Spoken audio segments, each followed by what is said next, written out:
என்னும் பேரில் வரும் தேவன் மகள் நீயோ பொன்னின் நிறம் பிள்ளை மனோ வள்ளல் குணம் யாரோ மன்னன் என்னும் பேரில் வரும் தேவன் மகன் நீயோ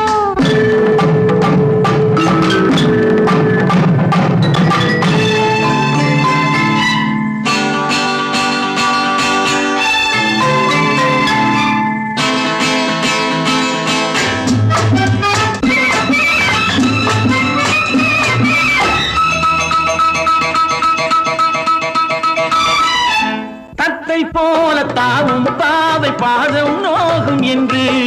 நெத்தை போல